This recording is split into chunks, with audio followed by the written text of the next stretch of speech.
You can't sit there. Go over there. What are you doing reading that book? Go over there. You can't read books here. Who do you think you are? You're not supposed to be in here. Go over there. Are you looking at me funny? Stay over there. You're not supposed to. Are you chewing gum in here? Get out of here. Your pants have a rip in them. That's out of the rule book. Get out of here. What are you do? Are you filming in here? Are you kidding me? You fucking need a permit to film in here. Get the fuck out of here, you fucking... Hey, man. We all got to guard ourselves against the Karens in the world, man. They're destroying our life as a peaceful human race. Avoid the Karens, man. Don't become a Karen yourself. As you grow older, you tend to become a Karen without even knowing you're becoming a Karen. If you, like, hear yourself in anything I just said right now, you are a Karen, male or female, and you're already past it. There's nothing we can do for you. Lock yourself away and don't talk to anybody, because we don't want to hear you, Karen. I know what that shit is, man. I'm hip as hell. I'm hip to the trip. That's why I keep my bottom lip dipped. What is he doing with his bottom lip? I keep it dipped. This right here. 1, 2, 3, 4, 5, 6, 7, 8, 9, 10, 11, 12. 12 little strings at the guitar picnic. 12-string guitar. So this is week 1 of a special 2-week jaunt called 2 for 12. Or 24, if you want to be mathematical. 2 for 12 means this week we're going to do a 12-string instrument. Next week we're going to do a 12-string instrument. Both of those instruments are acoustic guitars, because that's what we like to do. Now, I want to give you a little bit of disclosure. The 12-string guitar is the only thing that I ever destroyed in anger. I was working on this Ventura by Bruno a couple years ago, and I put my fucking foot right through it, and I smashed it on the ground. Only guitar out of millions of guitars that I've owned that I ever destroyed in anger, but I felt so good. It was such a fucking pain in the ass. So, 12-string guitars, I'll tell you right now, I'm kind of dreading this 2-week jaunt. We can do it, man. Penco, who is Penco? Penco Guitars, distributed exclusively by Philadelphia Music Company Incorporated, Limerick, PA. It is model number A24, made in Japan by Hoshino. Believe it or not, Hoshino made this guitar. Penco eventually, it was a big brand name that in the 70s got busted by, I guess, by antitrust, because they were making all these Gibson and Martin copies. And Martin and Gibson sort of teamed up like, get these motherfuckers, get out. That was at the end. So let's start at the beginning.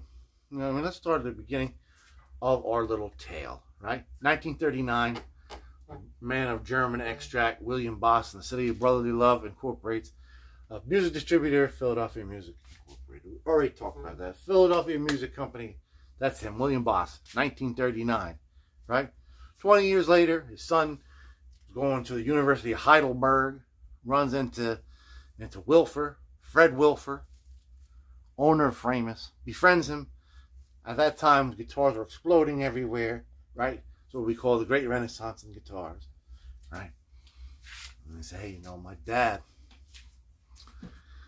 he can make you look like the fucking Marshall Plan, bitch. You know what I mean? Let's fucking put some fucking pen to paper and let's do it, man. And Wilfer's like, yes, the Marshall Plan. Yes, I like this. Revenge against the stinking imperialist America. I mean, we make some money together, Mr. Bass. So he signed his shit down there, right? You know what I mean? Kneeled down, prayed to Hitler. And they made some money together. Because Framus, that was their first distributor. You know what I mean? That's how they got, like, you know what I mean, in the U.S. And then they're like, you know what? Fuck these bus heads. We do it ourselves. So Framus, you know what I mean? And that's when they hooked up with Hoshino. Hoshino. Man, that's what they did. And then they got the end of them. The company is still incorporated. It's still an active corporation. Still like 4 or 5 bosses. That's it. I don't see any information about what they've done in the past 25 years. There's a couple of legal documents on the file.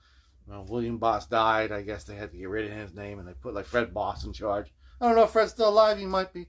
Might not be. Wash your hands, Freddie. This is for you. This is your 12-string. Belongs to me now. Where did I get it from? I got it from my man Vegan John down at the swap meet. $20. It was a deal and steal. He kind of like had doubts about it. He said it'd be a nice wall hanger. I was like, it'd be a nice wall hanger. It's true. I don't need any more wall hangers. I have no wall space. I don't have any guitar space either. But I love it much more than wall hangers. Much more. So, here it is, week 1, 2 for 12. Right, we're ready to go. I can't wait. I'll flip you around. We're to look at it better. Get to know each other, you know what I'm saying? We can't just, like, you know, judge things by the cover. So here it is. Without further ado, 1, 2, 3. Alright. So there it is, man. You see this? That's pretty cool, man. You see this? That's not pretty cool, man. It's uncool. That's going to be the big pain in the ass of the whole job. These, all the other ones might break too. You see a lot of them have lost their dots too. And there's been some kind of trauma and drama. Trauma and drama. Look at that beautiful rosewood on the back. Look at it, man. Beautiful instrument. Walnut, actually. That's what that is. Look at this. Big slab of rosewood. I've talked about rosewood everywhere. Yeah, inlay. It's pretty nice. Everything's here. Looks to be, yeah, it's all there. Tuners are nice. Made in Japan sticker. Hoshino, we like that, right? This is the big bummer of the back, though, man. This is the biggest bummer of the whole guitar, man. See that? Oh, that sucks, my friend. Sucks ass for you. As for me, not too bad. So those would be the things we have to bondo that guy up in the back and just sort of patch him up. There's nothing else we really do with that. I mean, really. Replace the whole back panel. Right? So here we go, man. Let's go to the laboratory. Let's take these strings off. We're going to have to, you know, fiddle our hands in there getting this out. See if we can pull all these guys up. That'll be our first job, man. So I'll see you soon. Right? See you real soon, pal. Welcome back to Laboratory. I don't know what the fuck's going on there. Maybe he's being gagged by one of his rivals. Leave the fucking money in the bag outside. I don't give a fuck. Do whatever you want to do. Honk your wife's ring. You fucking jerk off. So, we got the strings off. Pretty much without incident. We were able to pull them with just a regular old bridge pin puller. And the two that were broken off. One of them, you know, I was able to just pop, you know what I mean? With a wood block right out. The other one I had to drill. You know what I'm saying? Just drill it. We had no damage at all really to the guitar. So, we're good on that. We're happy. It looks like the adjustable bridge is still good. I don't see any bridge lift, really. We're pretty good. I mean, this top is a little bit, you know what I mean, bubbled out, but just a 12 string, you know what I mean, pretty old, so. That's that, man. We're not going to really save these. I got a whole bunch of these. We'll use some new ones, because, you know what I'm saying, a lot of these are missing their little insets.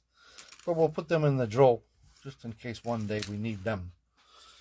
So, the big thing that we got to worry about right now is this thing. I mean, this is the fucking, you know what I'm saying? You can see it's up, and it's, you know, carved out. So, we're going to pump as much glue in as we can to here. And pump this down, you know, and just push it down. Press it down. You know what I mean? Make sure it's down. Just get all that glue that we can in there and push it down, right? And then we'll bond down the rest out, right? So, let's push it down, right? Oh, push it out. Push it out. You got it. It's a boy. No, it's a girl. It's a trans. I don't know. Birth certificate said trans on it. It was a fucking Trans Am. It was fucking great, man. He gave birth to fucking Kit.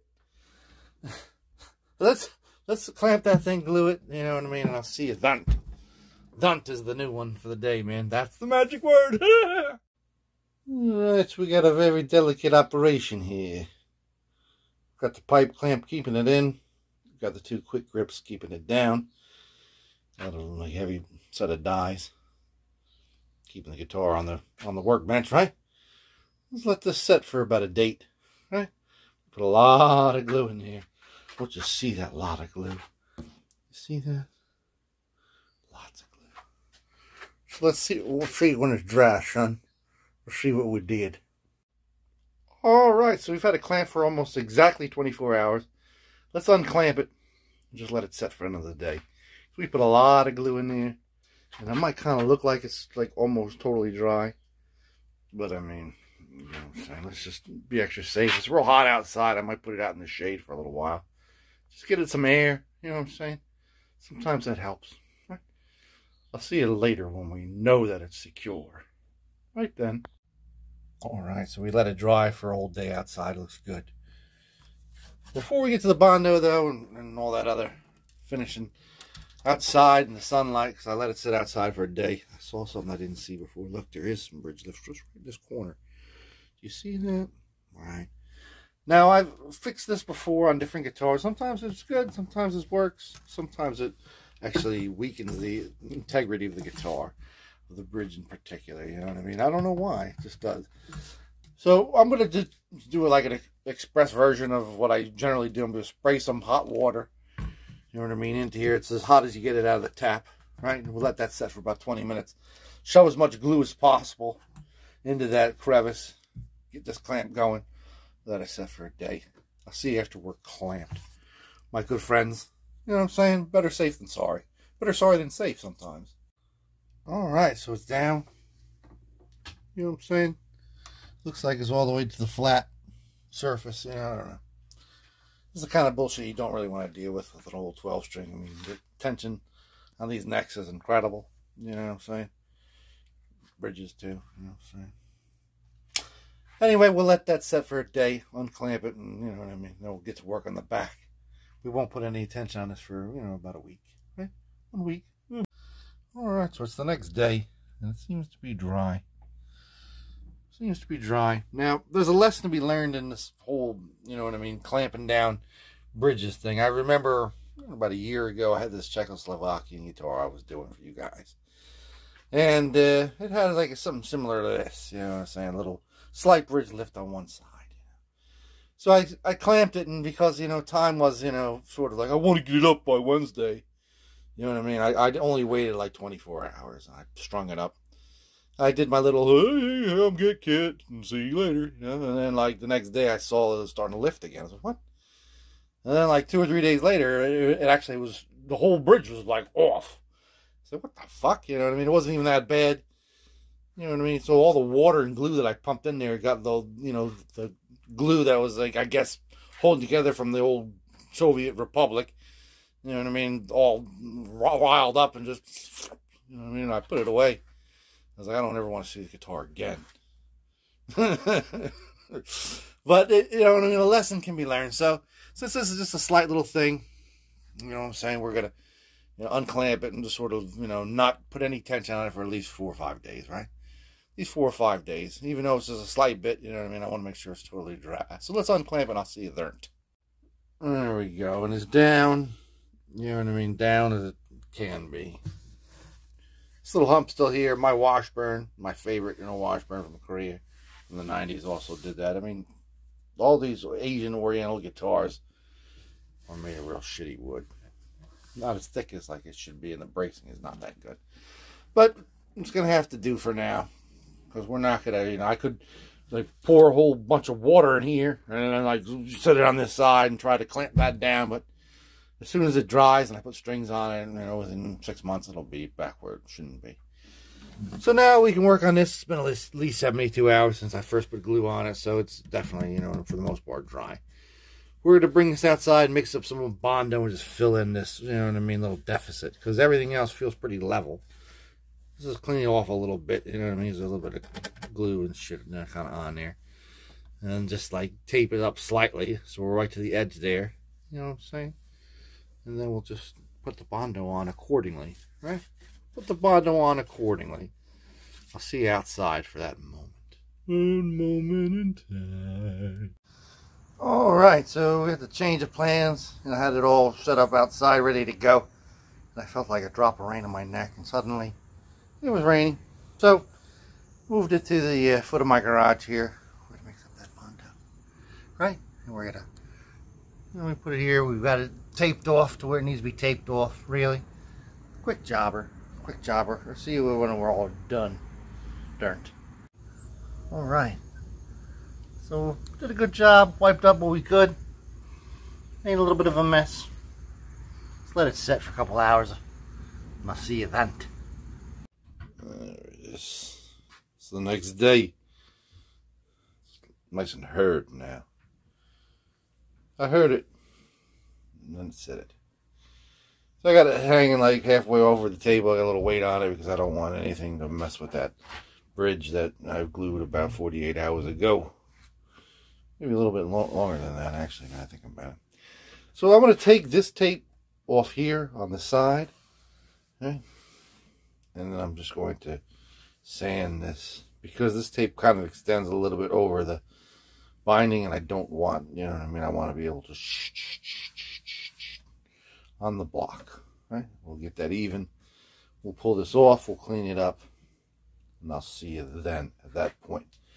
All tape off when we're nice and flush. Alright, so we get it all sanded off. The unfortunate thing is we unfortunately had to take off a little bit of the patina on this binding, which kind of makes it like stick out like somebody who's got a brand new like fake tooth, you know what I'm saying? And the rest of their teeth look all yaller. But we have material where we were missing material for many years. You can tell this wood has been derelict. Not touching anything. It's starting to, you know what I mean? It itself was worn and starting to kind of curve up a little bit. So we've repaired it structurally to where it needs to be, which is cool. So we want to give a little color to this. I mean, it's a very small, I mean, in proportion to the instrument, I mean, it's barely noticeable, really. You know what I mean? If it's going to be colored correctly. So we're going to do that now. So we're going to first tape up all this binding, because I've showed you before how to yellow up old plastic. We'll do that on this little portion. So we don't want to brown that up first. We want to yellow it up at the end. So let's just cover that up. And then we're going to take some acrylic paints and just get this colored in. You know what I mean? Make it match the people, right? Hey, I want you to match up with everybody else. I don't want you to stick out like a sore thumb, you jerk off. I see when we've taped this up and we've kind of colored this in. Yeah, I can color, Ma. Alright, so we colored it brown. The darkest brown we had, acrylics. Hey, what's this is? Bittersweet chocolate. Now, it doesn't really look that good on camera. You know what I'm saying? You kind of got to be here. We're going to let that dry. Plus it's matte and the rest is real shiny. So make sure you keep it off of the finished part. You know, just on the fucking fake wood part. Once it's dry, we're going to pull off this little thing off the binding there. Clean it up. You know what I mean? And then we're going to yellow that out. So I'll see you once we pull this off, right before we yellow it out. I'll show you before and after you. Alright, so we pull the tape off. It's dry now. Hopefully if you're doing something like this, that's the line you'll get. You know, a lot of times it'll leak under. You want to try to prevent that, because the more you got to get in there with the steel wool and, you know what I mean, the more yellow you're going to wear away. You don't want to wear away any of that patina if you know what I mean, you can help it. So I got some Nicole's. We're going to yellow that back up again. This is the kind of shade you're going to want to look for. Harvest grain, something like that. You know what I'm saying? We're just going to put it on a piece of like sponge or paper towel and just quickly put it on there. And then quickly wipe it off and you'll see. We'll let it dry a little bit more. We'll talk about some shellac. Right? So I'll see you when we're all yellowed out. Alright, so we're all yellowed up again. Let this dry a couple hours. And just wipe it on and wipe it off really real quick. Don't get it, you know, and on the brown. Right? So I'll see you in about an hour or two when it's totally dry, and we'll talk about the next step. Alright, so it's dry. We put a little masking tape down right on that binding. Right below where the bend is, you know what I mean? So we can get a little bit of the bend, but not all of it, you know? So we're going to coat it with some shellac. We're going to try to keep the shellac only on the new, you know what I mean, Bondo area and the colored binding. You know, we don't want it anywhere else. That's why we're using shellac, because it's easy to remove. It's a little bit more forgiving. You also use true oil or, you know, nail polish, you know, clear nail polish, whatever you really want to do with this kind of thing. Just keep it where it should be. You know what I'm saying? I'm going to do it now. I'll see you then. Right? Alright, so we put the shellac on real thick. Real thick, so we didn't have to do more than one coat. Doesn't look that great when you're looking close up to it. But when you're looking at the, you know, whole back of the guitar, you can't really see it.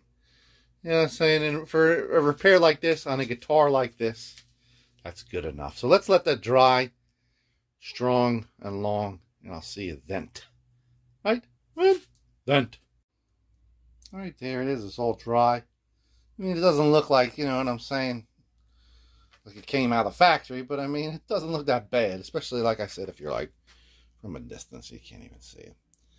You know what I'm saying? You have to know about it to know about it. So, I mean, that's cool. We took the tape off, cleaned it up a little bit. You know what I mean? Just took a little bit of rubbing alcohol and just sort of melted it in. The cool thing about rubbing alcohol, if you go over these lines here, you know, go over where you're supposed to be, you can just, you know what I mean, with a little elbow grease, rub it out without any damage to the instrument or the wood or anything. Just a little bit of rubbing alcohol and shellac, man. You know what I'm saying? That's the combination. That's the combination, folks. So we're going to let this set another couple hours, so it's totally cured. I just put a little bit of rubbing alcohol near it. Then we're going to clean it up with some furniture polish. So furniture polish, because it's dirty. It's a dirty girl. This is ridden hard, put away wet. It's got this patch of scum all over it, man. Hey, man. I was at the gig, bro, and I seen this hot chick in the front row, bro. And I had to go backstage and service myself, man. I got some of my service material on the guitar. What? You dirty dog. So I'm going to give this guy, you know, another hour, like I said. Totally cure out, totally dry. And it's time for furniture polish. Yeller on yeller.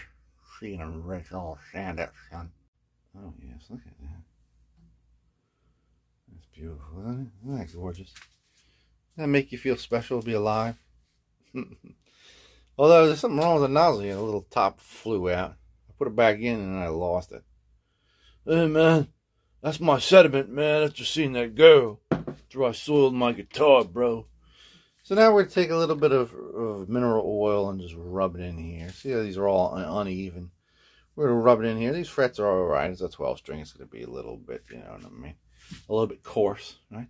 We're just going to rub in some mineral oil in here. And mineral oil in here, too. That's what we're going to do. We're going to do it right now. See you then. Look at this. Look at that grease. Look at that grease. So we're going to let it seep in. See how this is ebony? This is rosewood. See the difference? Ebony and rosewood.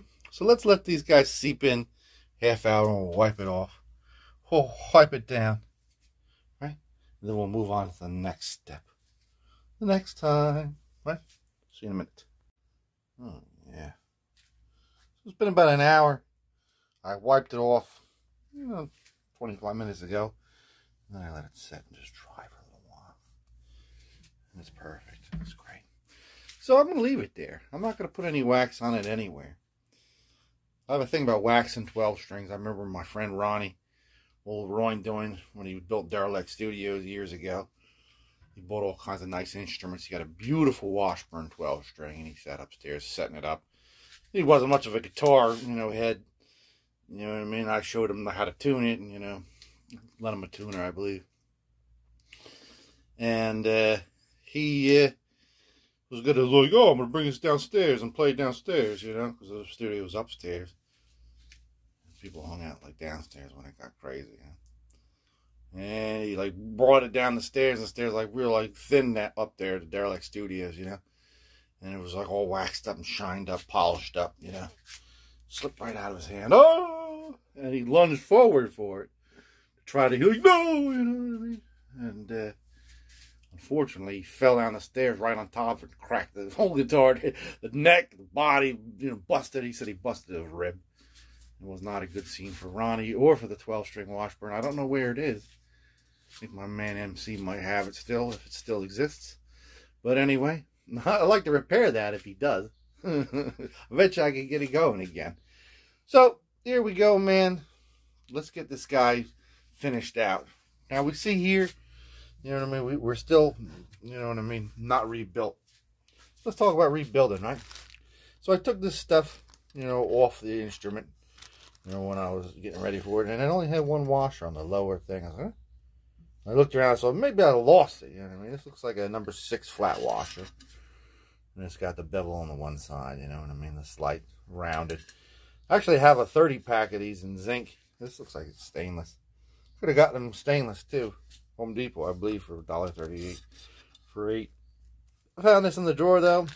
Doesn't look like it's got any kind of bevel. It's just like a flat industrial steel washer. Probably about 50 years ago. Looks good enough, right? Close enough.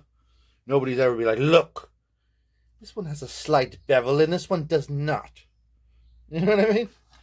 It'll never happen. So let's put them on there, right? And let's get that. You know, you have to put this in there while this will tighten it. You know what I mean? It'll tighten it like a clamshell, Noriega. So you won't be able to get it out. So let's get that on there in a happy moment, and I'll see you there. Oh, so it looks nice. And it has no function though, because those little thumb wheel screws they're not even tall enough to make a difference. They're about the same length as the goddamn fucking metal sheath. So it doesn't go up or down, it just sort of looks cool. Alright, whatever, yeah. I'm with the program, man. There's nothing awry about it physically.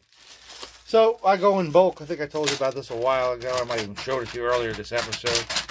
I got a million of them, you know what I'm saying? They all fit. You know what I mean? I checked, one of them fits, two of them fit, three of them fit. We'll be alright, man. That's a good thing. And also on the AliExpress tip, man, I got 4 sets of strings. You know what I'm saying? Four sets of 12-string strings. Strings, right? So, since we're all having like a couple 12 strings this month, you know what I'm saying? A pair of 12 strings. At least I have whatever strings I need in case I bust them up, you know what I mean? And they're a little longer too, 12-string strings. This one always busts first, because it's like a 7 or an 8 or something like that. Just so you know. So let's string it up. I'll see you at the glamour shots, right? Let's get one last look at that label before we are about to close up shop, man. I'll give you a nice last look at it. A24, A24. What are you doing, eh? See you in a minute. And there it is, folks. This is like a fucking welcome, blessed surprise. Turned out to be a beautiful instrument. It's set up much better than I thought it would. I had to tweak it up a little tiny bit.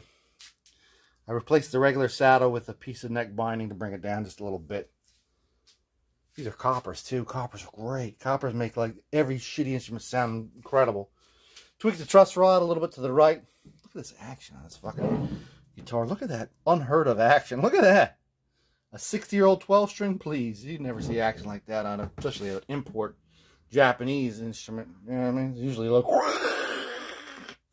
know what I'm saying? Real high up there. Still haven't had any movement here. Nothing. It's still like down to town, man. Everything worked out like a fucking champion.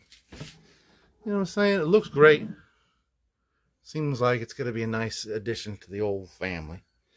You can barely see any of that trauma down the bottom there, can you? I can't. A couple scratches here and there, you know. Unless you're like fucking like examining it like a proctologist, you never really know that there was some serious butt damage to this guy. Hey man, I picked up a sailor. I don't know what I was doing. When I was young, I was experimenting in it. It's like fucking Obama, right? You remember Obama wrote all those gay letters to like a girl? You know what I'm saying? I like to think about men all the time in my mind and make love to them. Get the fuck out of here, really? Is that how you pick up a girl? Maybe Harvard or Yale, wherever that motherfucker went. Smart guy, though, right? Anyway, let's get this thing fucking played. You know, and I'll get you on your way. You'll have a happy day, right? That's all I can say, man. Nothing else I can really fucking rejoin to you. Peace be with you. Right?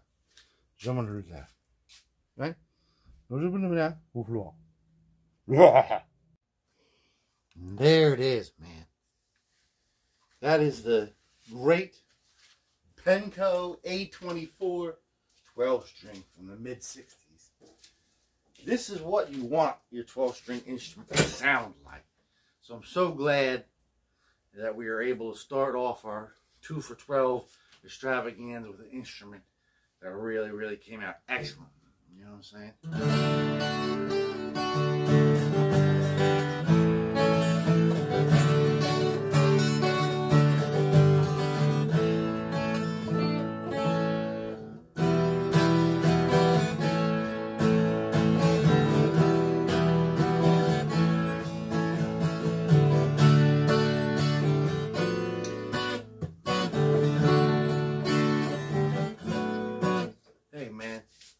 I love this instrument. I really, really do.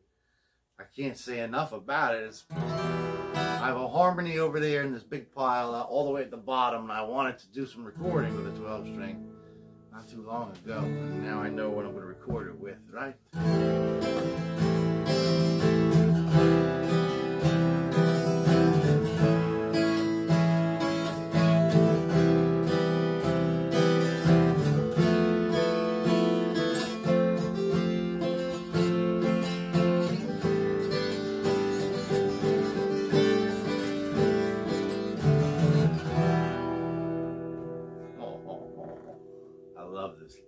Love this instrument. So it always makes my heart feel like a bunch of bumblebees, man. Hey, by the way, Hawaii, man, be strong, Hawaii, man. I love you. You know what I mean? Please, man, be strong, man. Most beautiful places on the planet.